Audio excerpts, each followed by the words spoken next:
बिस्मिल्लाहिर्रहमानिर्रहीम। Dear students, अस्सलाम वालेकुम। नवीद साबरी हियर।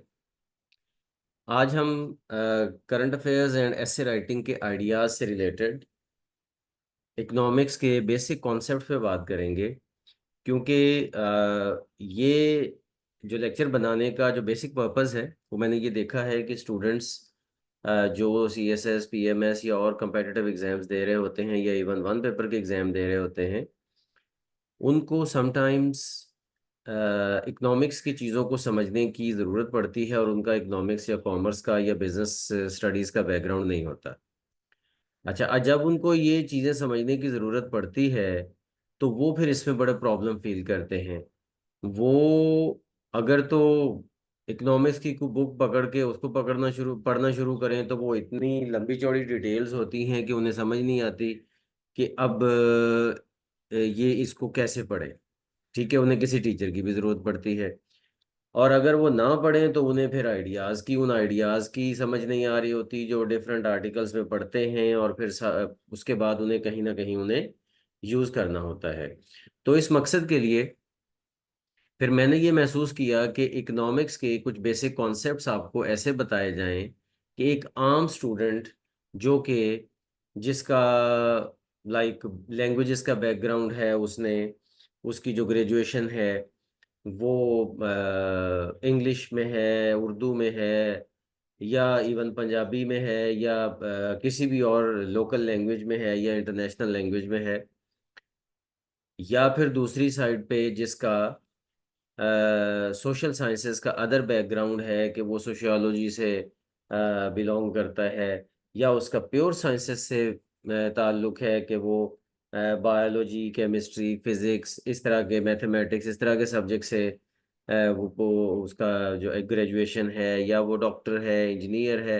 मतलब ये है कि वो स्टूडेंट्स के जिनका इकोनॉमिक्स का बैकग्राउंड नहीं है, वो अगर इस लेक्चर को सुनेंगे और इकोनॉमिक्स के उन बेसिक आइडियाज़ को समझने की कोशिश करेंगे कि जिन बेसिक आइडियाज़ को समझ के वो एटलीस्ट CSS PMS के अपने जो इकोनॉमिक्स से रिलेटेड जो रीडिंग है और इकोनॉमिक्स से रिलेटेड जो उनकी राइटिंग है, जिनमें ऐसे राइटिंग वगैरह आती है, उसको वो अच्छे तरीके से परफॉर्म कर पाएंगे। तो ये लेक्चर उनके लिए बड़ा एक आइडियल लेक्चर है, क्योंकि इसमें मैंने कोशिश की है कि इतना इसको एक्सपेंड ना किया जाए कि ये स्टूडेंट की समझ से बाहर हो जाए, और इतना इसको कंडेंस ना किया जाए, इतना इसको शॉर्टन ना किया जाए कि ये रिक्वायरमेंट्स पूरी ना करे। तो इसलिए ये जो बेसिक कॉन्सेप्ट्स हैं, ये 30+ कॉन्सेप्ट्स जो हैं, ये आपको इस काबिल बना देंगे कि आप बड़ी आसानी से इकोनॉमिक्स से रिलेटेड जो भी आर्टिकल्स वगैरह पढ़ेंगे उन्हें आपकी समझ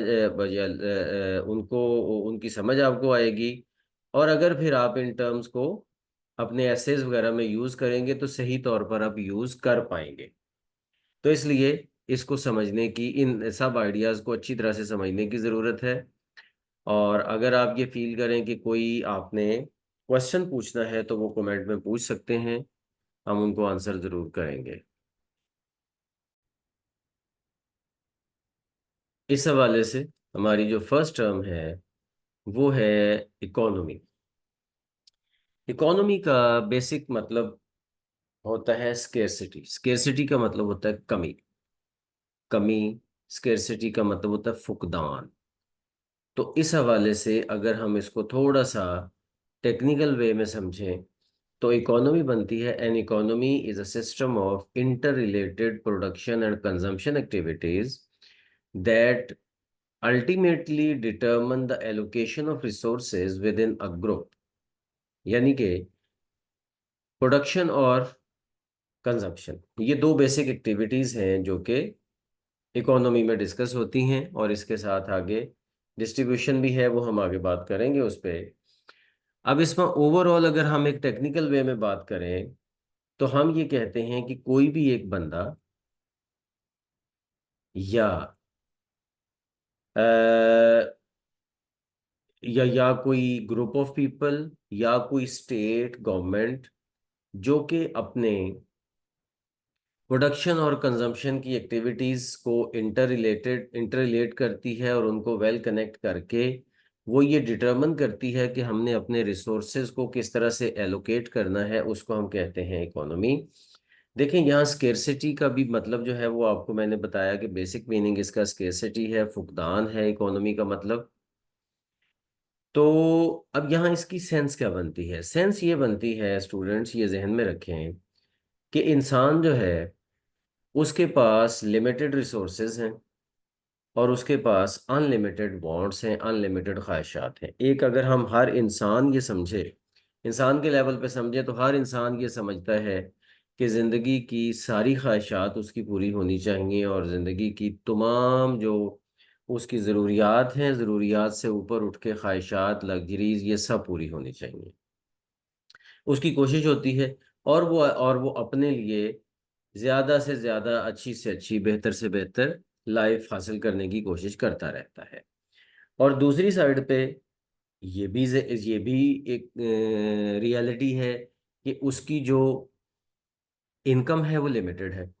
वो जितनी भी ज़्यादा हो, किसी की कम है, किसी की ज़्यादा है, और किसी की बहुत ज़्यादा भी हो, तो है तो लिमिटेड ही ना। उसको फिर भी उसके अंदर रहते हुए ये सोचना पड़ता है कि कौन सा काम किया जाए और कौन सा काम ना किया जाए, कौन सी फैसिलिटी अवेल की जाए और कौन सी ना अवेल की जाए। जैसा कि हम अपने आम जिंदगी में देखते हैं कि एक इंसान जब ये डिसाइड करता है कि उसने अपनी मंथली इनकम जो है उसको किस तरह से यूज़ करना है, तो वो अपने घर का जो है वो बेसिक नीड्स, किचन की ज़रूरियात, और उसके साथ बच्चों की एजुकेशन, हेल्थ से रिलेटेड इश्यूज, ये सारा कुछ बेसिकली पूरा करता है। उसके बाद फिर वो इसके बाद सोचता है कि अब मैं थोड़ा सा लग्जरीज की तरफ जाऊं, तो अपनी फैमिली को किस तरह से लग्जरीज प्रोवाइड करूं। ठीक है, गर्मियों में पंखा जो है वो लग्जरी में नहीं आता, लेकिन एयर कंडीशनर जो है वो लग्जरी में आता है। वो कोई फैमिली उसको प्रोवाइड कर सकती है, कोई नहीं कर सकती है, लेकिन बेसिक नीड्स सबने पूरी करनी होती हैं पहले। तो यही जो डिसीजन मेकिंग है ना, बेसिकली यही इकोनॉमी है। और यही अगर नेशनल लेवल पे ले जाएं, पूरी कौम के लेवल पे, तो भी ऐसे ही होता है। जब बजट बनता है तो भी तो ऐसे ही होता है ना, कि एक कौम के जो नुमाइंदे होते हैं वो कौम के बिहाफ पे ये डिसाइड करते हैं कि किस तरह से एलोकेशन ऑफ रिसोर्सेज होगा, किस चीज़ को हम इम्पोर्टेंस देंगे, किसको नहीं देंगे, कौन सी चीज़ हम अपनी नेशन के लिए करेंगे और कौन सी अगले साल करेंगे, कौन सी इस साल करेंगे, कौन सी नेक्स्ट ईयर करेंगे। प्रायोरिटी सेट की जाती हैं। जैसे एक फैमिली प्रायोरिटी सेट करती है कि कब उन्होंने क्या करना है, वैसे ही एक कंट्री भी इकोनॉमी ये इसमें प्रायोरिटी सेट करता है कि कब उन्होंने क्या करना है, कितने उनके पास रिसोर्सेज हैं, कितने पैसे हैं, और कैसे कैसे उन्होंने यूज़ करना है। इस साल इतने पैसे आ रहे हैं तो अगले साल कितने पैसे आएंगे, और अगले साल उन पैसों को बढ़ाया कैसे जा सकता है और फिर उनको अच्छे तरीके से यूज़ कैसे किया जा सकता है। यही सारी जो डिसीजन मेकिंग है ना, इसी का नाम इकोनॉमी है। और इसी को स्टडी करने का नाम इकोनॉमिक्स है, कि study of how individuals, businesses, governments and societies allocate resources to satisfy their unlimited wants and needs. एक इंडिविजुअल भी, एक सोसाइटी भी, गवर्नमेंट भी, बिजनेस का मतलब यहाँ पे प्राइवेट बिजनेस है, प्राइवेट बिजनेस भी, वो सब ये सोचते हैं, और हर इदारा भी, हर इंडिविजुअल भी ये सोचता है कि किस तरह से वो मौजूद रिसोर्सेज में अच्छा से अच्छा जो है वो उनका यूज करके अपने लिए आगे फ्यूचर में बेहतर हालात पैदा कर सकता है। इस चीज को ही स्टडी करने का नाम इकोनॉमिक्स है, कि वो कौन कौन सी बेसिक चीजें हैं जिनके ऊपर इन चीजों को, इन सोचों को हम बेस कर सकते हैं कि कहाँ पे हम अपने रिसोर्सेज को एलोकेट करें।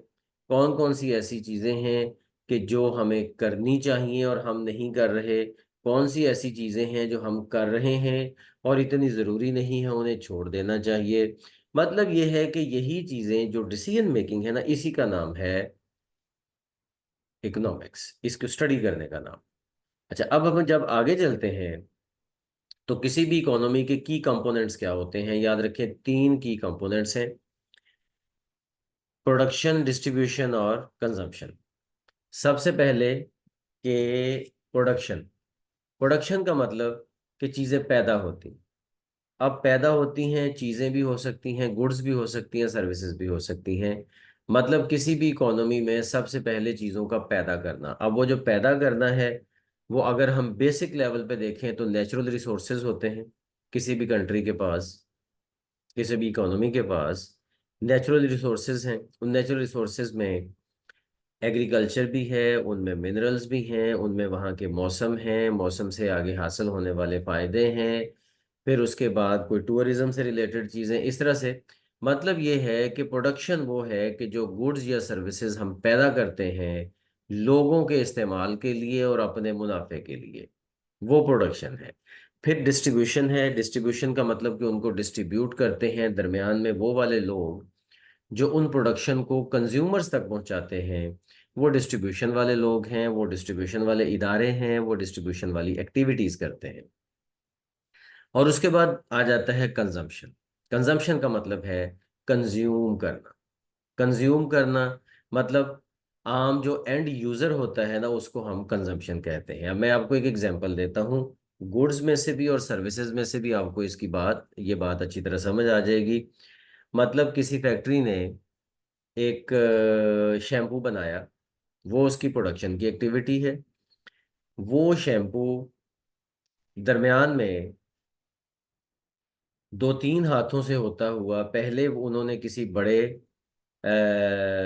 होलसेलर को वो बेचा, फिर होलसेलर ने अपने नुमाइंदों के थ्रू छोटी शॉपकीपर्स रिटेलर्स के पास पहुंचाया, शॉपकीपर्स के पास पहुंचाया, फिर उनसे आगे कंज्यूमर्स ने खरीदा, और कंज्यूमर्स ने खरीदा और खरीद के फिर आगे लास्ट एक्टिविटी है कंजम्पशन। उन्होंने वो शैम्पू कंज्यूम किया और कंज्यूम करके अपनी ज़रूरत पूरी की। अब ज़रा ये तीनों एक्टिविटीज़ में ज़रा गौर करें कि हर कोई अपनी ज़रूरत ही पूरी कर रहा है। कंजम्पशन में कंज्यूमर इसलिए ज़रूरत पूरी कर रहा है कि उसे शैम्पू की ज़रूरत है, ठीक है। इससे पहले डिस्ट्रीब्यूटर अपनी ज़रूरत पूरी कर रहा है कि एक तरफ से चीज़ उठा के दूसरी तरफ बेच रहा है, तो जाहिर है एक तरफ से सस्ती खरीदेगा, दूसरी तरफ महंगी बेचेगा, और दरमियान में से अपना प्रॉफिट जनरेट करेगा।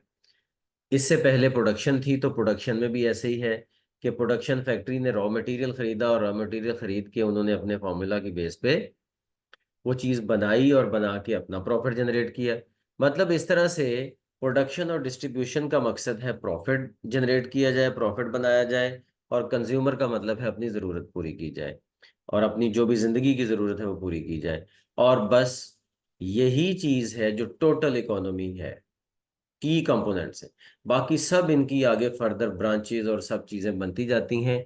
इकोनॉमी को समझने के लिए बस ये तीन चीज़ों को अपने जहन में रखना है, यही सर्कल है, ठीक है। और सर्विस है, तो सर्विसेज में भी यही है। अब गुड्स मैंने आपको बता दिया, लेकिन सर्विसेज क्या है? सर्विसेज वो होती हैं जो खिदमात होती हैं। अब जैसे टीचर है, अकाउंटेंट है, लॉयर है, डॉक्टर है, ये सब लोग वो होते हैं जो प्रोफेशनल्स होते हैं और ये सर्विसेज देते हैं। ये कुछ चीज़ें नहीं बेचते, ये सर्विसेज देते हैं। लेकिन ये सर्विसेज की भी प्रोडक्शन होती है। ये सर्विसेज की प्रोडक्शन होती है का मतलब ये है कि ये अपनी सर्विसेज ऑफर करते हैं।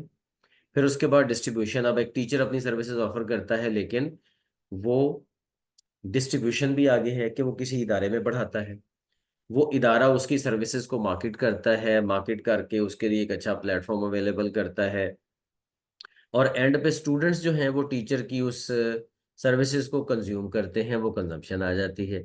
ऐसे ही डॉक्टर की भी एग्जांपल ले सकते हैं, लॉयर की भी, सबकी। तो इस तरह करके इसमें भी सर्विसेज में भी इसी तरह से ये तीनों फैक्टर।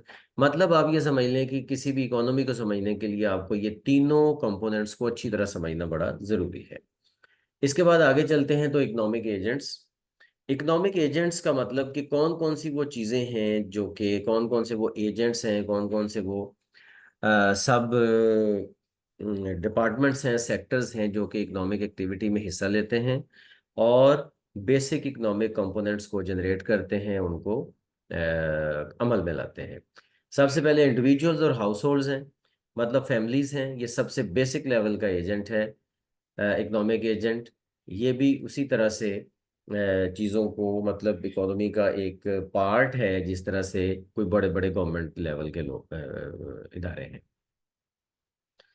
क्योंकि इंडिविजुअल भी उसी तरह से डिसीजन मेकिंग कर रहे होते हैं जिस तरह से बड़े लेवल पे कर रहे होते हैं। अब उसके बाद आ जाएं, इंडिविजुअल और हाउस होल्ड को हमने इकट्ठा इसलिए रखा है क्योंकि इंडिविजुअल हाउस होल्ड इकट्ठे ही यूज होते हैं, इकट्ठे ही समझे जाते हैं। क्यों? क्योंकि एक इंडिविजुअल अगर अपनी फैमिली के लिए भी सोच रहा है तो फिर वो सारा इकट्ठा है ना, उसकी इकोनॉमिक एक्टिविटी इकट्ठी है, तो इसलिए हम उसको एक ही हेडिंग में रखते हैं। आगे है जी बिजनेसेस। बिजनेसेस का मतलब कि प्राइवेट जितने भी बिजनेसेस हैं या इवन गवर्नमेंट की ओनरशिप में भी जो बिजनेसेस हैं, वो सारे प्रॉफिट जनरेट करने के लिए होते हैं। और वो प्रॉफिट जनरेट करने के लिए सर्विसेज देते हैं, फिर उसी मकसद के लिए लोगों को एम्प्लॉयमेंट देते हैं और बिजनेस एक्टिविटी बढ़ती है। गवर्नमेंट्स होती हैं, ये भी इकोनॉमिक एजेंट्स हैं क्योंकि गवर्नमेंट ने हर चीज़ को रेगुलेट करना होता है। गवर्नमेंट का बेसिक पर्पस काम करना नहीं है, इस चीज़ को यहाँ पे स्टूडेंट्स ज़रूर समझ लें कि गवर्नमेंट का बेसिक पर्पस जो है वो बिजनेस करना नहीं है। ये जो वापडा है या पीआईए है या पीटीसीएल है या और गवर्नमेंट के जितने भी पैसे कमाने वाले इदारे हैं, असल गवर्नमेंट का ये काम नहीं है। ये गवर्नमेंट एडिशनली कर रहा है, ये कर रही है ये काम। असल गवर्नमेंट का काम सिर्फ और सिर्फ रेगुलेट करना है और सर्विसेज प्रोवाइड करना है। जितने भी लोग काम कर रहे हैं उनको रेगुलेट करना है, जितने भी बिजनेसेस रेगुलेट का काम कर रहे हैं उनको रेगुलेट करना है, और लोगों की आवाम की वेलफेयर के लिए, फलाह के लिए काम करने के लिए उन्हें गाइड करना है और मजबूर करना है कि वो आवाम की फलाह के लिए काम करें। लेकिन जो ये एडिशनली गवर्नमेंट बिजनेसेस करती है, इसके भी कुछ फायदे होते हैं लेकिन कुछ नुकसान भी होते हैं, जो वापडा और इस तरह के इदारे बनते हैं। और उसके बाद फाइनेंशियल इंस्टीट्यूशंस। फाइनेंशियल इंस्टीट्यूशंस वो होते हैं जैसे बैंक्स वगैरह होते हैं, जो कि अगेन एक बहुत इंपॉर्टेंट इकोनॉमिक एजेंट के तौर पर काम करते हैं। ये बैंक होते हैं या कोई भी और लेंडिंग एजेंसीज हो सकती हैं, या कोई भी और ऐसे जिनका काम सिर्फ और सिर्फ रुपए पैसे की तरसील है, जिनका काम है कि वो रुपए पैसे से ही अपना बिजनेस जनरेट करते हैं, वो फाइनेंशियल इंस्टीट्यूशंस होते हैं।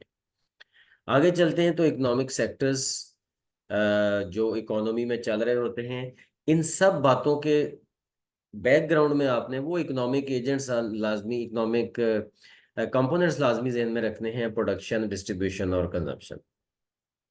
अच्छा, तो इकोनॉमिक सेक्टर्स में सबसे पहला और बेसिक सेक्टर होता है प्राइमरी सेक्टर, जो कि डील करता है नेचुरल रिसोर्सेज के साथ। नेचुरल रिसोर्सेज, उनकी एक्सट्रैक्शंस, किसी भी मुल्क में कितने मिनरल्स हैं, कितनी वहाँ की एग्रीकल्चर जो है वो अच्छी है, कितने वहाँ पे और जो नेचुरली चीज़ें पैदा हो रही हैं कुदरत की तरफ से ज़मीन से, या उसके मौसम की वजह से या किसी भी तरह से, वो उसका बिल्कुल प्राइमरी सेक्टर है। उसको हम primary sector of the economy बोलते हैं।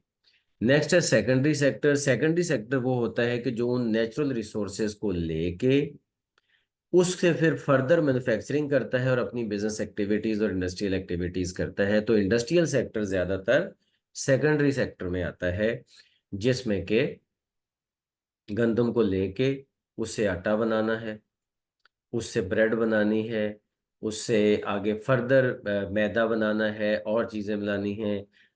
कपास है तो कपास की प्रोडक्शन प्राइमरी सेक्टर में आती है, लेकिन कपास को यूज़ करके उससे धागा बनाना है, उससे कपड़ा बनाना है, वो सेकेंडरी सेक्टर में आता है। ये सारा सेकेंडरी सेक्टर है, जो बेस तो प्राइमरी सेक्टर पे करता है लेकिन इसकी एक अपनी एक्टिविटीज़ हैं। और आगे आगे है जी टर्शरी सेक्टर। टर्शरी सेक्टर होता है सर्विसेज का सेक्टर। सर्विसेज का सेक्टर है कि सर्विसेज देते हैं। अब जाहिर है, इंडस्ट्री है सेकेंडरी लेवल पे या प्राइमरी लेवल पे, नेचुरल रिसोर्सेज हैं तो उसमें सर्विसेज तो ज़रूरी है ना।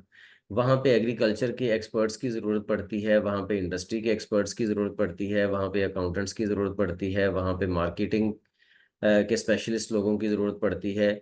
इतनी ज़्यादा चीज़ों की ज़रूरत पड़ती है जो अपनी सर्विसेज दे रहे होते हैं। ये सब लोग tertiary sector of the economy कहलाते हैं। और उसके बाद quaternary sector of the economy वो होते हैं जो नॉलेज बेस्ड एक्टिविटीज़ करते हैं, जैसा कि इंफॉर्मेशन टेक्नोलॉजी है, रिसर्च है, हाई लेवल मैनेजमेंट है। ये वो लोग होते हैं जो कि बेसिक सर्विसेज तो नहीं दे रहे होते। मतलब जो टर्शरी सेक्टर के लोग हैं ना, वो तो बेसिक सर्विसेज दे रहे होते हैं और उनके बगैर इकोनॉमिक एक्टिविटी नहीं चल सकती। लेकिन इकोनॉमिक एक्टिविटी को एक सर्कल में चलाने के लिए टर्शरी सेक्टर तो जरूरी होता है। बट वो एक सर्कल में ही चलती रहे चलती रहे चलती रहे तो एक पॉइंट पे आके स्टेगनेंट हो जाएगी और वो डाउनफॉल का शिकार हो जाएगी। इसलिए किसी भी सेक्टर को, बेशक वो प्राइमरी सेक्टर हो या सेकेंडरी सेक्टर हो या टर्शरी सेक्टर हो, उसको हमेशा से रिसर्च की ज़रूरत होती है। उसको अपने आप को अपडेट करने की ज़रूरत होती है। उसको इनोवेशन लाने की ज़रूरत होती है।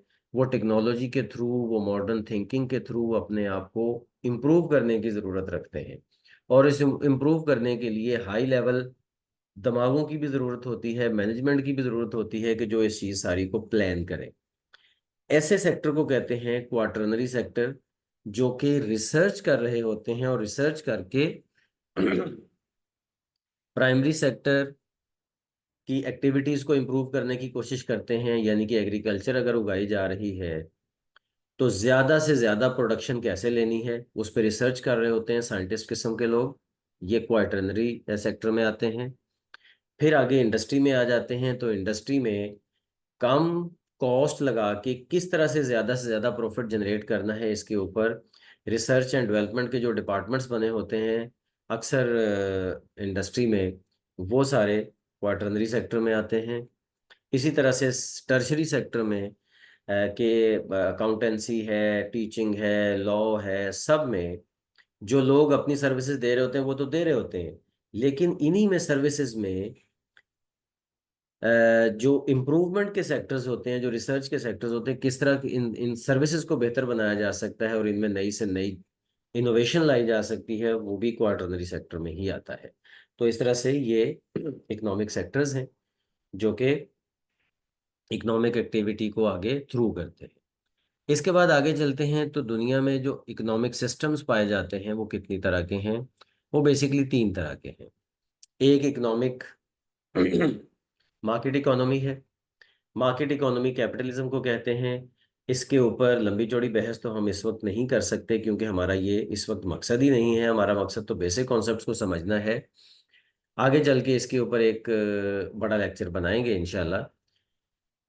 मार्केट इकोनॉमी कैपिटलिज्म को कहते हैं, और कैपिटलिज्म ऐसी इकोनॉमी होती है कि जिसमें प्राइवेट ओनरशिप होती है और प्राइवेट बिजनेसेस होते हैं और गवर्नमेंट का कंट्रोल होता है, लेकिन गवर्नमेंट का कंट्रोल कोई बहुत ज़्यादा नहीं होता। जिसके लिए जिसके लिए गवर्नमेंट जो है वो फिर एक रेगुलेशन तो ज़रूर रखती है, लेकिन प्राइवेट बिजनेसेस चल रहे होते हैं और वो अपना बिजनेस कर रहे होते हैं और वो प्रॉफिट ज़्यादा से ज़्यादा कमा रहे होते हैं और आगे बढ़ रहे होते हैं। और अमीर इसमें एक नेगेटिविटी ये होती है कि अमीर अमीर तर होता जाता है और गरीब गरीब तर होता जाता है। ठीक है, लेकिन इसका फायदा ये होता है मार्केट इकोनॉमी का, कैपिटलिज्म का, कि इसमें चूंकि फ्री हो के हर बंदा अपना काम कर रहा होता है, गुड्स हैं या सर्विसेज हैं, जो भी जिस तरह का काम कर रहा है अपनी फ्री माइंड के साथ कर रहा होता है, तो इसमें मोटिवेशन ज्यादा होती है। इसमें आगे बढ़ने का जज्बा ज्यादा होता है, क्योंकि लोगों को नजर आ रहा होता है कि वो आगे बढ़ेंगे तो वो ज्यादा से ज्यादा पैसे कमाएंगे, ज्यादा से ज्यादा प्रॉफिट जनरेट करेंगे और अपनी जिंदगी को आसान बनाएंगे और अपने फैमिली की जिंदगी को आसान बनाएंगे और अपने बिजनेस को बड़े से बड़ा करते जाएंगे। अच्छा, अब दूसरे नंबर पे इकोनॉमी आती है कमांड इकोनॉमी। इसको बोलते हैं सोशलिज्म या कम्युनिज्म। सोशलिज्म की बेस पे जो इकोनॉमी चलती है वो कमांड इकोनॉमी है। अगर बेसिक लेवल पे देखें तो इसमें कोई भी चीज़ प्राइवेट ओनरशिप में नहीं होती। हर इदारा गवर्नमेंट की ओनरशिप में होता है और गवर्नमेंट ही हर चीज़ प्रोवाइड कर रही होती है। बेशक वो हेल्थ की फैसिलिटीज़ हैं या एजुकेशन की फैसिलिटीज़ हैं या वो कोई सर्विसेज का सेक्टर है या वो कोई फैक्ट्रीज हैं। हर चीज़ गवर्नमेंट के अंडर होती है और गवर्नमेंट ही हर इदारे को चला रही होती है। गवर्नमेंट एक कंप्लीट अपने गवर्नमेंट के स्ट्रक्चर के तौर पर चला रही होती है हर इदारे को, और लोगों को फैसिलिटीज़ दे रही होती है। इसको हम कहते हैं कमांड इकोनॉमी। और अगर हम देखें तो जो मगरिब जिन्हें हम कहते हैं, ज़्यादातर वो जो यूएसए और यूरोपियन कंट्रीज़, ये कैपिटलिज्म के थ्रू चलते हैं। मैं बेसिक लेवल पे बात कर रहा हूँ, फिर आगे चल के हम मज़ीद बात करते हैं। और जो ये जो सोशलिस्टिक कंट्रीज़ हैं दुनिया में, बड़े बड़े नाम जो हैं वो रशिया, चाइना, ये दो बड़े नाम हैं। इसके अलावा और भी योगोस्लाविया होता था और वियतनाम और इस तरह की कंट्रीज जो कि इंस्पायर्ड हैं इनसे, उनमें कमांड इकोनॉमी इकोनॉमी आप कह सकते हैं। लेकिन तीसरी टाइप होती है मिक्स्ड इकोनॉमी, जो कि मार्केट इकोनॉमी और कमांड इकोनॉमी दोनों सिस्टम्स को ब्लेंड करके चलती है। और गवर्नमेंट्स जो हैं कुछ अपनी इंडस्ट्री या कुछ अपने इदारे बनाती हैं और बाकियों को रेगुलेट करती हैं सर्टन पर्पसेस की बेस पे। अच्छा, अब मैं फाइनल बात इस हवाले से ये करूंगा कि दुनिया में कोई भी ऐसा कंट्री नहीं है कि जिसमें प्योर मार्केट इकोनॉमी चल रही हो, और कोई भी ऐसा कंट्री नहीं है जिसमें प्योर कमोड इकोनॉमी चल रही हो। दुनिया में हर कहीं मिक्सचर चल रहा है। ठीक है, और पाकिस्तान जैसे कंट्रीज हैं उन्होंने हल्का फुल्का ये इस्लामिक बैंकिंग और इस तरह करके इस्लामिक इकोनॉमी का भी टच इसमें दिया हुआ है, जो कि मिक्स इकोनॉमी में बड़ी आसानी से उसको हम डिफाइन कर सकते हैं। तो बेसिकली दुनिया में जो बड़े सिस्टम चल रहे हैं उनमें मिक्स्ड इकोनॉमी ही चल रही है, बल्कि दुनिया के हर कंट्री में मिक्स्ड इकोनॉमी ही का मॉडल फॉलो हो रहा है। हाँ, ये ज़रूर है कि कईयों में थोड़ा सा डोमिनेंट एलिमेंट कमांड इकोनॉमी का है, और कई कंट्रीज में डोमिनेंट जो है वो एलिमेंट जो है वो मार्केट इकोनॉमी का। अब जैसे पाकिस्तान में अगर हम देखें तो पाकिस्तान में डोमिनेंट एलिमेंट मार्केट इकोनॉमी का है, कमांड इकोनॉमी का नहीं है। गवर्नमेंट के लेवल पे वेलफेयर के इंस्टीट्यूशन या बिजनेस के इंस्टीट्यूशंस इतने ज़्यादा नहीं हैं, गिने चुने हैं, जैसे वापडा है, पीआईए है, ठीक है, और इस तरह से ये जो सुई गैस का महकमा है, या इस तरह के और चंद एक बस है, कोई ज़्यादा नहीं है। तो लेकिन ज़्यादा प्राइवेट बिजनेसेस ही चल रहे हैं जो लोगों को उनकी ज़रूरियात ज़िंदगी प्रोवाइड कर रहे हैं। तो इसलिए मिक्स्ड इकोनॉमी ही पूरी दुनिया में चलती है। इसके ऊपर डिटेल बातें बाद में करेंगे, लेकिन ये तीन सिस्टम को समझना आपके लिए ज़रूरी है बेसिकली। आगे जी, macro economics. Macro economics basically किसी भी कंट्री की इंटायर इकोनॉमी, कंप्लीट जो मुकम्मल इकोनॉमी है, उसको समझना मैक्रो इकोनॉमिक्स में आता है। आप ये समझ लें कि इकोनॉमिक्स की दो बड़ी ब्रांचेस हैं, मैक्रो इकोनॉमिक्स और माइक्रो इकोनॉमिक्स। मैक्रो इकोनॉमिक्स और माइक्रो इकोनॉमिक्स जो ये दो बड़ी ब्रांचेस हैं, इनमें मैक्रो इकोनॉमिक्स वो है जो कि ओवरऑल कंट्री के लेवल पे जो चीज़ें चलती हैं, जीडीपी ग्रोथ है, इन्फ्लेशन है, अनएम्प्लॉयमेंट है, गवर्नमेंट की पॉलिसीज वगैरह, ये सब वो चीज़ें हैं जो कि मतलब एक कंट्री के लेवल पे देखी जाती हैं कि कंट्री के लेवल पे किस तरह से प्रोडक्शन चल रही है, कंजम्पशन चल रही है, डिस्ट्रीब्यूशन चल रही है। इन सब चीज़ों को देखने का नाम मैक्रो इकोनॉमिक्स है। इसको स्टडी मैक्रो इकोनॉमिक्स में किया जाता है। और दूसरी साइड पे माइक्रो इकोनॉमिक्स जो है, माइक्रो इकोनॉमिक्स इंडिविजुअल कस्टम्स, जो कस्टमर्स होते हैं, जो फर्म्स या इंडिविजुअल मार्केट्स होती हैं, ओवरऑल कंट्री की इकोनॉमी नहीं, इंडिविजुअल लेवल पे बिजनेस या ग्रुप्स ऑफ पीपल जो डिसीजन करते हैं, उनको माइक्रो इकोनॉमिक्स में डील किया जाता है।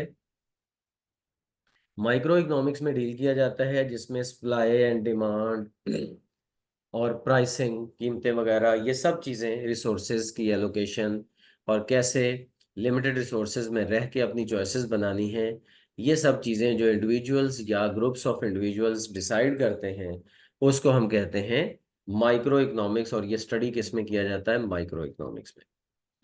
अच्छा, अब फिर इकोनॉमिक इंडिकेटर्स होते हैं। इंडिकेटर्स का मतलब कि किसी भी कंट्री में इकोनॉमी कैसी चल रही है, ये देखने के लिए ये चार बड़े इंडिकेटर्स हैं। और भी बहुत बहुत इंडिकेटर्स होते हैं कि इकोनॉमी कैसी चल रही है, ये देखने के लिए सबसे पहले जीडीपी होता है। और भी इंडिकेटर्स होते हैं, लेकिन ये जो फोर हैं ये बहुत बेसिक है।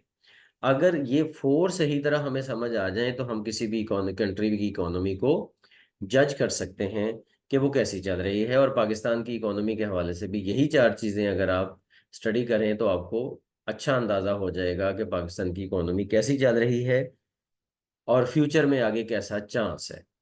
जीडीपी सबसे पहले है, ग्रॉस डोमेस्टिक प्रोडक्ट। ये क्या है, आगे इसके हवाले से हम बात करेंगे। ये बेसिकली होता है कि ओवरऑल, आगे इसके इसकी प्रॉपर डेफिनेशन भी आ रही है, लेकिन मैं थोड़ा थोड़ा बता देता हूँ कि ग्रॉस डोमेस्टिक प्रोडक्ट का मतलब ये है कि किसी भी कंट्री में जो गुड्स या सर्विसेज पैदा हो रही हैं वो कितनी ज़्यादा पैदा हो रही हैं, और जाहिर है पैदा हो रही हैं तो उनकी कंजम्पशन है तो पैदा हो रही हैं, ठीक है। और कंजम्पशन है तो पैदा हो रही हैं, और अगर कंजम्पशन है तो फिर इसका मतलब ये है कि उन गुड्स और सर्विसेज की ज़रूरत मौजूद है। और अगर उनकी ज़रूरत मौजूद है, कंज्यूमर मौजूद है, तो फिर जाहिर है डिस्ट्रीब्यूशन वालों का भी काम चलेगा, फिर प्रोडक्शन वालों का भी काम चलेगा, और पूरी एक ओवरऑल इकोनॉमिक एक्टिविटी कंट्री में अच्छी से अच्छी चलेगी और बेहतर से बेहतर होती चली जाएगी। ये है ओवरऑल जीडीपी। अनएम्प्लॉयमेंट रेट की किसी भी कंट्री में कितने लोग अनएम्प्लॉयड हैं, जितना अच्छा मैंने भूल गया, जीडीपी जितना इम्प्रूव करेगा, जितना ज्यादा होगा, उतना ही किसी भी कंट्री की की जो है ना इकोनॉमी बेहतर हम समझ सकते हैं। अच्छा, अनएम्प्लॉयमेंट रेट जो है वो जितना ज्यादा होगा उतनी हम इकोनॉमी को बुरा समझेंगे। ऐसे लोग कि जो अनएम्प्लॉयड हैं और वो काम करना चाहते हैं, उन्हें काम नहीं मिल रहा, उन्हें जॉब नहीं मिल रही, उन्हें बिजनेस नहीं मिल रहा कि क्या करें, और उन्हें समझ नहीं आ रही कि वो किस फील्ड में अपनी जो है ना वो जॉब करें या बिजनेस करें, और वो अनएम्प्लॉयड है और वो कुछ भी नहीं कमा रहे हालांकि वो कमाना चाह रहे हैं। तो इसको कहते हैं अनएम्प्लॉयमेंट रेट। ये परसेंटेज में काउंट होता है, और जितना ज्यादा होगा उतनी ही इकोनॉमी बुरी होगी, अनएम्प्लॉयमेंट रेट जितना कम होगा उतना ही इकोनॉमी अच्छी होगी। और इन्फ्लेशन रेट का मतलब है कि चीज़ों की कीमतों में बढ़ना, यानी कि रुपए की या पैसे की कदर में कमी, ये इन्फ्लेशन रेट है। ये भी एक खास हद 3 4 5% इन्फ्लेशन रेट हो तो एक अच्छा होता है। ये ज़्यादा हो तो इसका मतलब है महंगाई ज़्यादा है, तो इकोनॉमी ख़राब है, ठीक है। और इसके बाद है जी consumer confidence index. Consumer confidence index भी एक बेसिक किस्म का इंडेक्स है कि कंज्यूमर का कॉन्फिडेंस चीज़ों के ऊपर है।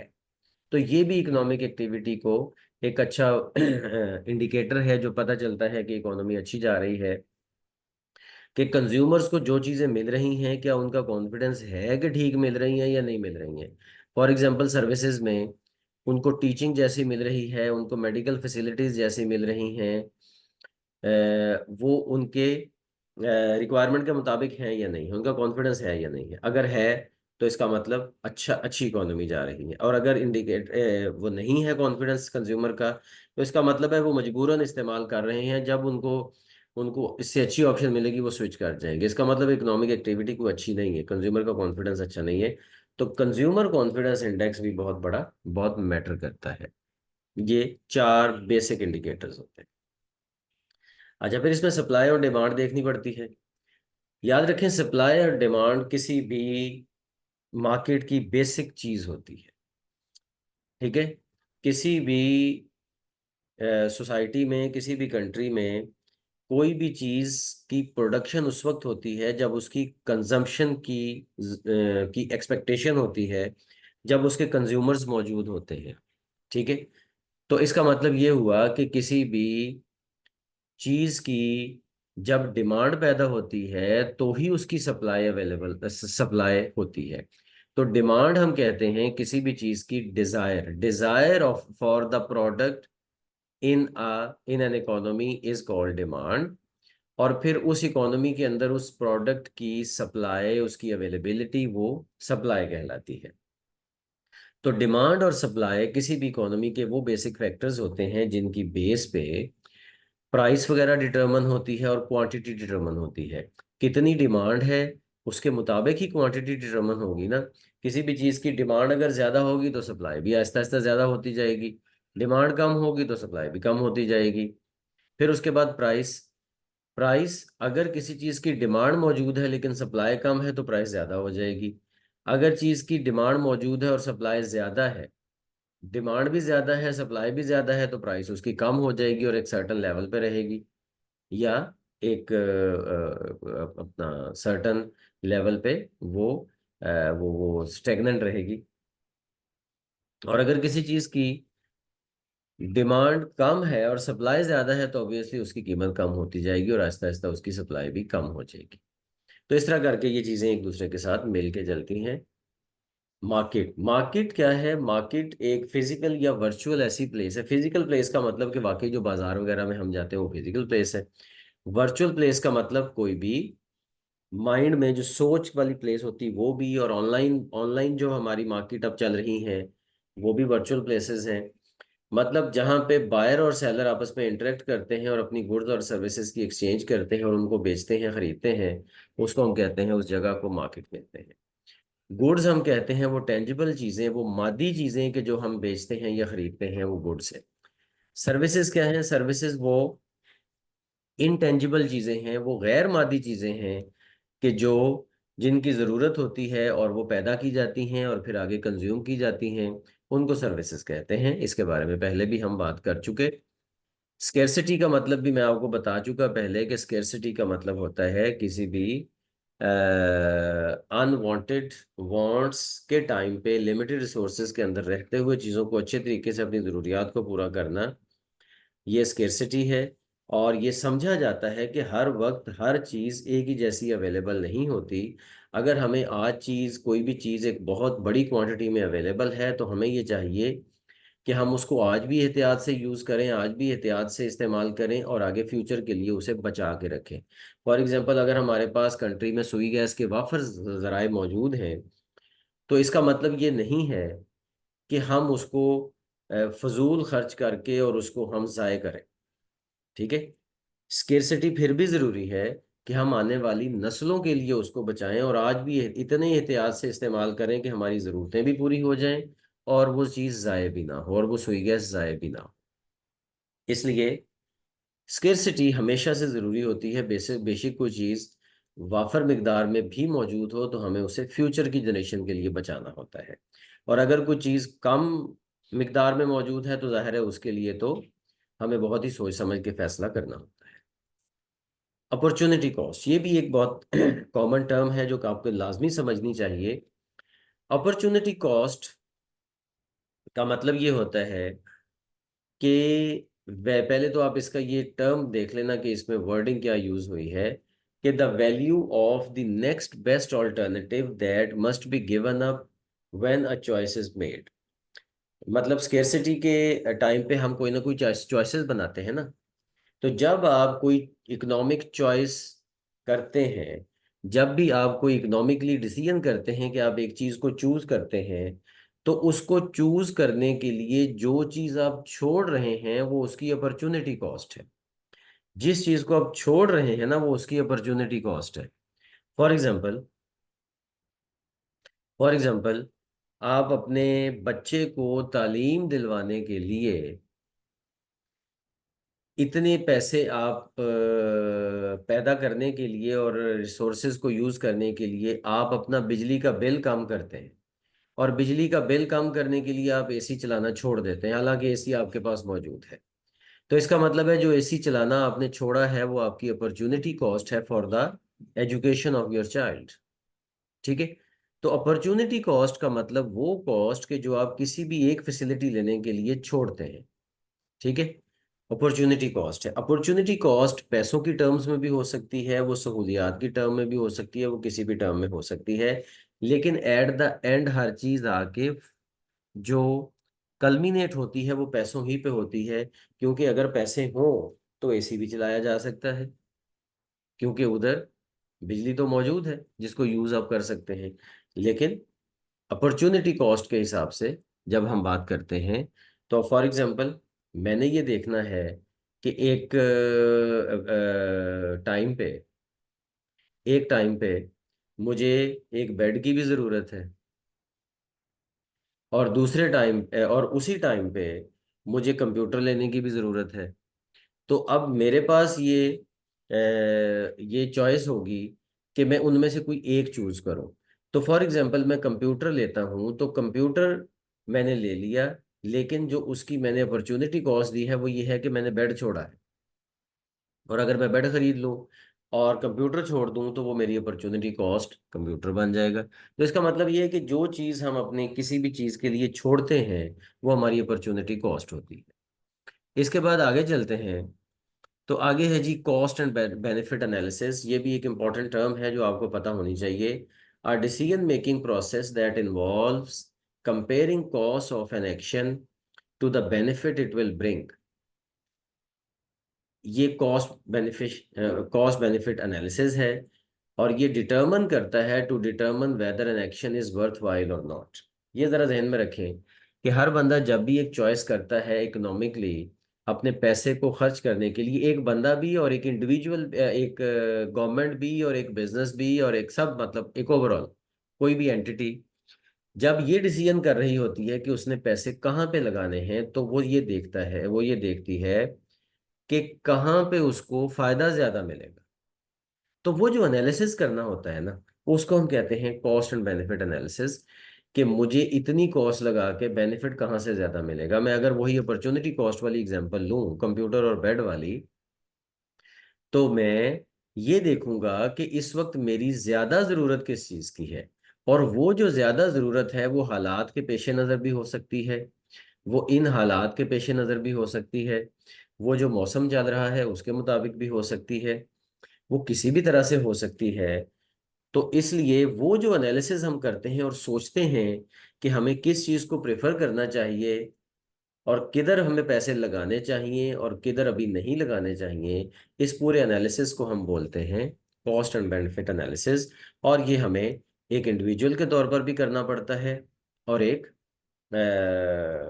गवर्नमेंट के लेवल पे भी करना पड़ता है। और गवर्नमेंट के लेवल पे भी जो अच्छी गवर्नमेंट्स जो पब्लिक वेलफेयर के लिए काम करती हैं, और वो ये बड़े अच्छे तरीके से ये सोचती हैं कि कब हमारे कंट्री को किसी रोड की ज़रूरत है, कब किसी हॉस्पिटल की ज़्यादा ज़रूरत है, कब किसी स्कूल की ज़्यादा ज़रूरत है। तो जितने पैसे होते हैं उनमें से पूरा सोच समझ के बजट बनाया जाता है कि अब कौम को किन चीज़ों की ज़्यादा ज़रूरत है, तो पहले वो ज़रूरत पूरी कर ली जाए, फिर अगली दफ़ा दूसरी ज़रूरत पूरी कर ली जाएगी, फिर उसके बाद तीसरी ज़रूरत पूरी कर ली जाएगी। इस तरह करके ये जो एनालिसिस होता है, ये सिर्फ और सिर्फ इस बेस पे होता है कि पैसे वहां पे लगाए जाएं जहां पे हमें आज बेनिफिट सबसे ज्यादा मिल रहा हो और फ्यूचर में भी उसका फायदा आगे हो रहा हो। इसको कहते हैं कॉस्ट एंड बेनिफिट एनालिसिस। आगे जी, प्रोडक्शन। प्रोडक्शन के बारे में बात तो मैं कर चुका हूँ कि गुड्स और सर्विसेज को क्रिएट करना, लेबर कैपिटल और रॉ मटेरियल को यूज करके, उसको हम प्रोडक्शन बोलते हैं। और कंजम्पशन वो है कि कंज्यूमर्स की तरफ से उसका गुड्स और सर्विसेज का यूज किए जाना ताकि वो अपनी ज़रूरियात को और अपनी ख्वाहिशात को पूरा कर सकें, वो कंजम्पशन है।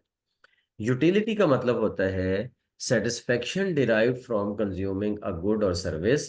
ये है यूटिलिटी। किसी भी चीज, किसी भी गुड या सर्विस को इस्तेमाल करते हुए, कंज्यूम करते हुए, एक कंज्यूमर जितनी सेटिस्फेक्शन हासिल करता है, वो यूटिलिटी है। आप इसकी एग्जांपल इस तरह से ले लें कि मुझे प्यास लगी है, मैंने पानी का एक गिलास खरीदा, वो पानी का एक गिलास मैंने पी लिया, तो मेरी सेटिस्फेक्शन वहां पहले गिलास में ज्यादा है। मुझे थोड़ी सी प्यास और भी है, मैंने पानी का एक और गिलास लिया और पी लिया, मेरी प्यास मजीद बुझ गई। लेकिन जो यूटिलिटी मुझे पहले पानी के गिलास ने दी है, वो यूटिलिटी दूसरे पानी के गिलास में नहीं थी। ये है यूटिलिटी का कॉन्सेप्ट। ठीक है। और मैं पानी का गिलास, दूसरा पानी का गिलास खरीद के पीने के बाद अगर मैं सोचूं कि इससे बेहतर था कि मैं खाने के लिए कुछ ले लेता, तो वो फिर इसका मतलब ये हुआ कि आपका दूसरा ग्लास बिल्कुल ही यूटिलिटी नहीं, वो नुकसान में चला गया। ठीक है। मतलब क्या है कि किसी भी चीज के इस्तेमाल करने से जो आपको गुड्स या सर्विस, किसी भी चीज के गुड के या सर्विस के इस्तेमाल करने से जो आपको सेटिस्फेक्शन मिलती है, जो इत्मीनान मिलता है, वो आपके लिए यूटिलिटी है। और हर चीज की यूटिलिटी सेम नहीं होती। सर्दियों में जाहिर है कि सर्दियों में हीटर की यूटिलिटी ज्यादा होगी, गर्मियों में एयर कंडीशनर की यूटिलिटी ज्यादा होगी। ठीक है। आप सर्दियों में अगर एसी खरीदते हैं, आपके पास कुछ पैसे एक्स्ट्रा पड़े होंगे तो आप एसी खरीदेंगे। खरीद तो आप गर्मियों के लिए रहे होंगे, लेकिन इसलिए खरीद रहे हैं कि गर्मियों में इसी एसी की कीमत बढ़ जाएगी, तो क्यों ना मैं अभी सर्दियों में मुझे मिल रहा है मैं खरीद लूं, कम कीमत पे खरीद लूंगा, मुझे पैसे भी कम देने पड़ेंगे और चीज़ भी मेरी गर्मियों के लिए रेडी हो जाएगी। लेकिन ये उस सूरत में अगर आप करेंगे जब आप सर्दियों की ज़रूरतों को पूरा कर लेंगे, क्योंकि सर्दियों में एसी खरीदने की यूटिलिटी उतनी नहीं है जितनी गर्मियों में एसी खरीदने की यूटिलिटी। ठीक है, तो इसलिए यूटिलिटी सिचुएशन के मुताबिक होती है, और सेटिस्फेक्शन जितनी ज्यादा किसी भी कंजम्पशन से मिल रही होती है उसको हम यूटिलिटी बोलते हैं। इसके बाद प्रॉफिट है। कोई भी बिजनेस कोई भी बिजनेस जितना प्रॉफिट गेन करता है और फाइनेंशियल गेन करता है, कि वो उसका फायदा ज्यादा होता है अपनी कॉस्ट से। यानी कि समझ लें कि कॉस्ट प्राइस कम हो और सेल प्राइस ज्यादा हो। अगर कॉस्ट किसी भी चीज़ की ज़्यादा हो और उससे बनने वाला रेवेन्यू और उससे बनने वाला जो आपका आपका जो सेल है वो ज़्यादा हो जाए, तो कॉस्ट प्राइस कम हो सेल प्राइस ज़्यादा हो, तो जितना मार्जिन होता है, फ़र्क होता है, उसको हम प्रॉफिट कहते हैं। और इसके ऑपोजिट, अगर कॉस्ट प्राइस आपकी ज़्यादा है और आगे सेल प्राइस कम है, तो जितना आपका वो फ़र्क आएगा वो आपका लॉस होगा, वो आपका नुकसान होगा। एंटरप्रेनर क्या होता है? वो बंदा, वो इंडिविजुअल जो कि कोई बिजनेस करता है, बिजनेस एक्टिविटी स्टार्ट करता है या बिजनेस एक्टिविटी को कंटिन्यू करता है, और ये सोचते हुए कि फाइनेंशियल रिस्क भी इसमें होंगे, वो रिस्क लेके आगे प्रॉफिट बनाने की और की उम्मीद में कोई भी बिजनेस करता है, उसको हम एंटरप्रेनर बोलते हैं। Private business person. अच्छा, प्रोडक्शन हमने बात की, लेकिन प्रोडक्शन के फैक्टर्स कौन कौन से होते हैं? कि चार बड़े फैक्टर हैं। लैंड, जमीन है। लेबर, उसके ऊपर लेबर। फिर कैपिटल, जो हमारे पास पैसा है इन्वेस्ट करने के लिए, वो फिजिकल कैपिटल है। और ह्यूमन कैपिटल, वो हमारे पास जो इंसान है उसके ऊपर काम करने के लिए हम खुद या हमारे ग्रुप में जो लोग हैं वो सारे हमारा ह्यूमन कैपिटल हैं। और एंटरप्रेन्योरशिप के हमारे बिजनेस करने की जो सलाहियत है, जो हमारी सोच है, जो हमारे पास आइडियाज़ हैं बिजनेस करने के लिए और क्रिएटिव आइडियाज़ हैं जो बिजनेस को आगे लेके जाएंगे, उसको हम एंटरप्रेन्योरशिप बोलेंगे। और आगे जी, मार्केट इक्विलिब्रियम। मार्केट इक्विलिब्रियम ये होता है कि जब मार्केट में जो चीज़ें सप्लाई की जा रही हैं वो उसी तरीके से, उसी तरतीब से और उसी मिकदार में हैं या उसी तादाद में हैं जितना के डिमांड है मार्केट में, उसको हम कहते हैं मार्केट इक्विलिब्रियम। अचानक चीज़ों की सप्लाई ज़्यादा हो जाना और डिमांड कम हो जाना, ये भी मार्केट में डिसइक्विलिब्रियम पैदा करता है। और अचानक किसी चीज़ की डिमांड ज़्यादा हो जाना और सप्लाई कम हो जाना, ये भी मार्केट में डिसइक्विलिब्रियम पैदा करता है। तो मतलब सप्लाई और डिमांड का एक सर्टेन लेवल पे रहना, ये है मार्केट इक्विलिब्रियम। यानी कि सर्दियां आ रही हों तो सर्दियों के कपड़े पहले से ही दुकानों पे अवेलेबल होना शुरू हो जाते हैं, और गर्मियां आ रही हों तो भी पहले से ही उनके कपड़े अवेलेबल होना शुरू हो जाते हैं। इनको हम कहते हैं मार्केट इक्विलिब्रियम। और आगे इन्फ्लेशन है। इन्फ्लेशन का मतलब ये होता है कि जनरली चीज़ों की कीमतें बढ़ते रहना, और बढ़ते कीमतें बढ़ते रहेंगी तो ऑटोमेटिकली जो पैसे की ताकत है, मनी की ताकत है, उसकी वो कम होती रहेगी। कि अगर महंगाई हो गई है तो जाहिर है कि अगर एक चीज़ पिछले साल हमें 50 रुपए की मिल रही थी और आज अगर वो 100 रुपए की मिल रही है, तो इसका मतलब है कि 100% इन्फ्लेशन हो गई है, और हमारी जो पैसा है उसमें खरीदने की ताकत कम हो गई है। इसको हम कहते हैं इन्फ्लेशन। इससे मार्केट में पैसे की बहुतात तो बहुत ज़्यादा हो जाती है, पैसा हर तरफ होता है, लेकिन पैसे के अंदर खरीदने की ताकत कम हो जाती है। इसको कहते हैं इन्फ्लेशन। महंगाई इसको आम हालात में कहते हैं। और डिफ्लेशन का मतलब ये होता है कि चीज़ों की कीमतें आहिस्ता आहिस्ता कम होती रहे, और ज़्यादा डिफ्लेशन भी नुकसानदेह होती है। चीज़ों की कीमतें आहिस्ता आहिस्ता कम होती रहेंगी तो इकोनॉमिक एक्टिविटी कैसे चलेगी? एक बंदा, एक जो फैक्ट्री वाला है, वो अपनी फैक्ट्री में चीज़ें प्रोड्यूस कर रहा है, और जब उसको ये पता है कि अगले महीने इन चीज़ों की कीमतें कम हो जानी है, तो वो आज ज़्यादा कीमत पे चीज़ें क्यों बनाएगा? तो इकोनॉमिक एक्टिविटी एक ऐसी स्टेगनेंट पोजीशन में आ जाएगी कि अनएम्प्लॉयमेंट हो जाएगी, अनसर्टेनिटी होगी। तो इसलिए ज़्यादा डिफ्लेशन भी ठीक नहीं होती। ज़्यादा डिफ्लेशन भी ठीक नहीं होती, ज़्यादा इन्फ्लेशन भी ठीक नहीं होती। एक सर्टन लेवल होता है 4-5% का इन्फ्लेशन का, अगर वो बरकरार रहे तो मार्केट एक अच्छे लेवल पे, स्टेबल लेवल पे चलती रहती है कि चीज़ों की कीमतें भी या स्टेबल रहें या कभी थोड़ी सी बढ़ जाएं। कभी थोड़ी कम भी हो तो वो एक अंडरस्टैंडेबल चीज़ हो कि अब गर्मियाँ जा रही हैं तो गर्मियों के इस्तेमाल की चीज़ों की कीमतें कम ही होनी है, और वो प्रोड्यूसर ने पहले से सोच रखा होता है। ठीक है। अगर सर्दियाँ जा रही हैं तो सर्दियों के इस्तेमाल की चीज़ों की कीमतें जो हैं वो कम ही होनी है, और वो प्रोड्यूसर ने पहले से सोच रखा होता है, तो इकोनॉमिक एक्टिविटी स्टेगनेंट नहीं होती। इसलिए ज़्यादा इन्फ्लेशन भी इकोनॉमी के लिए नुकसानदेह होती है और ज़्यादा डिफ्लेशन भी नुकसानदेह होती है। आगे चलते हैं। जीडीपी, जीडीपी के बारे में मैंने पहले आपको बता दिया है कि वो तमाम गुड्स और सर्विसेज जो किसी भी कंट्री के बॉर्डर्स के अंदर अंदर, यानी कि किसी भी कंट्री की हदूद में जो बनाई जा रही होती हैं, वो उसकी टोटल जीडीपी को शो करती हैं। और यही इसकी इकोनॉमिक हेल्थ को भी शो करती हैं कि अगर जीडीपी इंक्रीज हो रहा है, इम्प्रूव हो रहा है, गुड्स और सर्विसेज ज़्यादा से ज़्यादा बनाई जा रही हैं, तो इसका मतलब जीडीपी ज़्यादा है। फिर उसके बाद अनएम्प्लॉयमेंट रेट है। अनएम्प्लॉयमेंट रेट के बारे में पहले भी बात हुई कि किसी भी कंट्री में वो लोग जो जॉब करना चाहते हैं और उन्हें नहीं मिल रही, वो अनएम्प्लॉयड कहलाते हैं। और अनएम्प्लॉयमेंट रेट बढ़ता जाए तो किसी भी इकोनॉमी के लिए ये बुरा होता है, कम होता जाए तो अच्छा होता है। इंटरेस्ट रेट इंटरेस्ट रेट किसी भी इकोनॉमी जो एक इन्वेस्टमेंट के ऊपर जो प्रॉफिट मिलता है, उसको हम कहते हैं इंटरेस्ट रेट। ये परसेंटेज में काउंट होता है, और स्पेशली बैंक्स जो होते हैं ये इसको मॉनिटर कर रहे होते हैं या इसको ऑपरेट कर रहे होते हैं। मॉनिटर तो बेसिकली इसको कर रहा होता है स्टेट बैंक। स्टेट बैंक ही किसी भी कंट्री का इंटरेस्ट रेट जो है वो डिटर्मन करता है, और फिर वो return on the investment show करता है। आगे इस पे हम थोड़ी सी बात मजीद भी करते हैं आगे चल के। और मोनोपली, मोनोपली क्या है? मोनोपली का मतलब है कि अगर एक सिंगल सेलर या सिंगल प्रोड्यूसर मार्केट में डोमिनेट करे और मार्केट में कंपटीशन बहुत कम हो, और एक एक एक पार्टी की, एक कंपनी की, एक प्रोड्यूसर की इजारादारी हो जाए, कंपटीशन ना हो तो भी वो अपनी मर्जी की कीमतें कर सकता है, इसको मोनोपली कहते हैं। और ओलिगोपोली क्या होता है कि अगर कुछ बड़ी बड़ी फर्म्स डोमिनेट करें, एक ना हो, एक से ज्यादा हो, लेकिन उनका भी इकट्ठा एक ग्रुप बन जाए, या ग्रुप डेलिबरेटली ना बने, ऑटोमेटिकली बाय बाय डिफॉल्ट ही बन जाए, उसको अगर वो डोमिनेट करें और फिर भी कंपटीशन की कमी आ जाए, तो उसको भी हम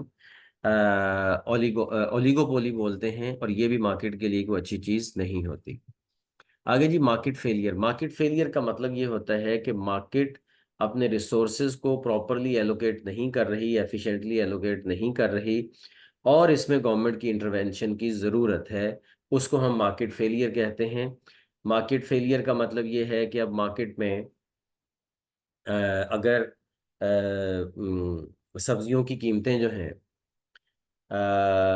सब्जियों की कीमतें अगर मार्केट में खामखा बढ़नी शुरू हो जाएं, जैसा कि किसी कंपनी की मोनोपोली है या एक से ज़्यादा कंपनीज की मोनोपोली है, तो गवर्नमेंट को उसमें इंटरवीन करना पड़ता है, और गवर्नमेंट इंटरवीन करके उस खामखा की जो उसको इंक्रीज को प्राइस के इंक्रीज को कम करती है। अब जैसे देखें ना, फॉर एग्जांपल एक खाने की चीज़ है जी, सब्जियों में टमाटर आ गया जी। अब ये टमाटर है, टमाटर की एक सीजन है। अगर उस सीजन में वो वाफर मिकदार में पैदा हो रहा है, फिर भी उसकी कीमतें कम है, फिर भी उसकी कीमतें ज्यादा हैं, तो इसका मतलब है ये मार्केट फेलियर है। क्योंकि जब सप्लाई ज्यादा होती है चीजों की, तो कीमतें कम होती हैं नॉर्मली। और जब आहिस्ता आहिस्ता आगे उसका सीजन थोड़ा आउट होना शुरू होता है, तो उस चीजों की कीमतें जो है वो ज्यादा होनी शुरू होती हैं, और फिर आगे नई जब प्रोडक्शन आ जाती है तो फिर वो चीजें कम कम होना शुरू हो जाती हैं। ये एक नेचुरल किस्म का एक फ्लो तो चलता है। लेकिन अगर ये नेचुरल की बजाय एक आर्टिफिशियल लेवल पे मार्केट में कुछ लोग public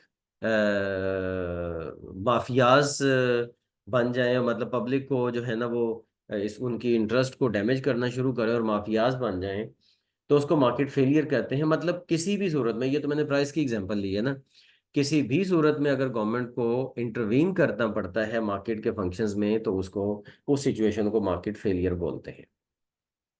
fiscal policy, fiscal policy का मतलब वो होती है कि वो पॉलिसी जो गवर्नमेंट ऑफ द डे देती है, और उसकी बेस पे बजट बनता है, और उस बजट में गवर्नमेंट ये डिसाइड करती है कि गवर्नमेंट अपने फंड्स कैसे पैदा करेगी, क्या टैक्सेस कितने होंगे, रिमिटेंसेस कितनी होंगी, और इसके अलावा जो एफईडीज वगैरह हैं वो कितने होंगे। ठीक है, फिर उसके बाद फेडरल एक्साइज ड्यूटीज वगैरह हैं जो कि वो लगती हैं इंपोर्ट एक्सपोर्ट पे। और फिर उसके बाद कोई अगर लोन लेना पड़े तो कितना होगा, और फिर कहाँ कहाँ खर्च करना है, इस सारे के ऊपर जो ओवरऑल पॉलिसी बनती है वो फिस्कल पॉलिसी कहलाती है। और फिस्कल पॉलिसी ही की बेस पे किसी भी गवर्नमेंट का बजट बनता है। और आगे जी मॉनेटरी पॉलिसी। मॉनेटरी पॉलिसी किसी भी कंट्री का स्टेट बैंक देता है। जैसे सेंट्रल बैंक देता है, जैसे हमारा स्टेट बैंक है, तो स्टेट बैंक जो है वो मॉनेटरी पॉलिसी देता है। और मॉनेटरी पॉलिसी में रुपए पैसे की जो सप्लाई है, पैसे की सप्लाई, मनी की सप्लाई है, कि कितना पैसा मार्केट में फेंकना है कितना नहीं, ये सब इसको रेगुलेट करता है सेंट्रल बैंक, जो कि स्टेट बैंक है पाकिस्तान में। इंटरेस्ट रेट को भी वही डील करता है। और इंटरेस्ट रेट किस तरह से होता है कि इसमें आप छोटी सी एक एग्जांपल अपने सामने रखें तो आपको ये बात बड़ी अच्छी तरीके से समझ आ जाएगी कि इंटरेस्ट रेट वो होता है जिस जो बैंक्स में आप बैंक में पैसा रखें तो आपको उसके ऊपर प्रॉफिट मिलता है, वो इंटरेस्ट होता है। ठीक है। और ये इंटरेस्ट रेट वो बैंक खुद से डिसाइड नहीं करता, बल्कि स्टेट बैंक ने जो डिसाइड किया होता है उसी की बेस पे होता है, और हर बैंक उसी को फॉलो करता है। और स्टेट बैंक जो भी इंटरेस्ट रेट देता है उसके मुताबिक चीजें चलती हैं। मतलब अगर स्टेट बैंक ने इंटरेस्ट रेट ज्यादा कर दिया तो क्या होगा कि आम जो लोग हैं वो अपना इंडिविजुअल बिजनेस करने की बजाय, उनके पास कोई पैसा पड़ा हुआ है तो वो बैंक में रखने को तरजीह देंगे, क्योंकि बैंक उन्हें ज्यादा प्रॉफिट दे रहा होगा अब उनके पैसे पे। ठीक है। लेकिन अगर स्टेट बैंक इंटरेस्ट रेट को कम कर दे तो क्या होगा कि आम लोग जो हैं वो बैंक से पैसा निकलवाना शुरू कर देंगे, और निकलवा के अपना बिजनेस करना शुरू कर देंगे, क्योंकि वो सोचेंगे कि इससे ज्यादा तो हम खुद बिजनेस करके तो खुद हम पैसा जनरेट कर लेंगे। तो इसलिए इंटरेस्ट रेट जो है वो इंटरेस्ट इतना ज्यादा नहीं होगा, इसलिए वो बैंकों से पैसा निकलवाना शुरू कर देंगे। इसलिए ये एक टूल होता है। अगर गवर्नमेंट को पैसों की जरूरत होती है तो गवर्नमेंट स्टेट बैंक से कहती है कि इंटरेस्ट रेट ज़्यादा कर दें। स्टेट बैंक इंटरेस्ट रेट ज़्यादा कर देता है, लोग ज़्यादा से ज़्यादा पैसा बैंकों में रखना शुरू कर देते हैं। और फिर जाहिर है वो पैसा अल्टीमेटली स्टेट बैंक के पास जमा हो रहा होता है, और गवर्नमेंट स्टेट बैंक से लोन लेती है। इसी को सर्कुलर डेट बोलते हैं, इसी को इंटरनल डेट बोलते हैं। जो हमारा अंदरूनी कर्जा होता है वो यही होता है। तो वो जो सर्कुलर डेट होता है ना वो जो सर्कुलर डेट होता है उसको अ, मतलब उसको रेगुलेट करने, और रेगुलेट स्टेट बैंक करता है। तो मतलब मैं बता रहा था कि इंटरेस्ट रेट ज्यादा होने से गवर्नमेंट के हाथों में पैसा ज्यादा आ जाता है, लेकिन नुकसान इसका ये होता है ओवरऑल इकोनॉमी में कि जो बड़े बड़े लोग जिनके पास पैसे करोड़ों अरबों रुपए हो, और उन्होंने अपना बिजनेस करना हो, और बिजनेस करेंगे तो क्या फायदा होगा कि एम्प्लॉयमेंट लोगों को मिलेगी, जो बेरोजगार लोग हैं उनको एम्प्लॉयमेंट मिलेगी, वो अनएम्प्लॉयड होना शुरू हो जाते हैं। यानी कि इंटरेस्ट रेट अगर ज्यादा होगा तो कंट्री में अनएम्प्लॉयमेंट ज्यादा हो जाएगी, गवर्नमेंट के हाथों में पैसा आएगा, और लोग बैंकों में पैसा रखने को तरजीह देंगे। अच्छा अच्छा, अगर इंटरेस्ट रेट कम होगा तो गवर्नमेंट के हाथों से पैसा निकलना शुरू हो जाएगा, और ये एक अच्छी चीज होती है।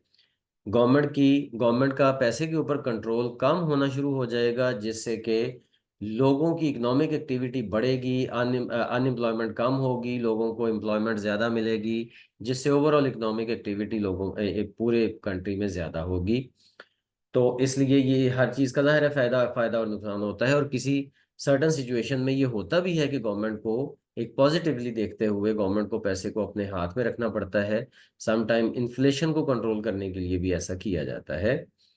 तो इस तरह करके ये स्टूडेंट्स कुछ टर्म्स थी जो मैंने आप लोगों के सामने रखी। और उम्मीद है कि आपको एक आम लेमैन के तौर पर और एक इकोनॉमिक बैकग्राउंड के स्टूडेंट ना होने के बावजूद भी आपको ये बुनियादी चीज़ें समझ आ गई होंगी। इस तर्ज के और भी लेक्चर्स आगे हम इंशाल्लाह बनाते रहेंगे। तो उम्मीद है कि आप हमारे इस लेक्चर की सीरीज़ को पसंद करेंगे और इनको सुनेंगे और इनको आगे रिकमेंड भी करेंगे। Thank you. अल्लाह हाफिज़।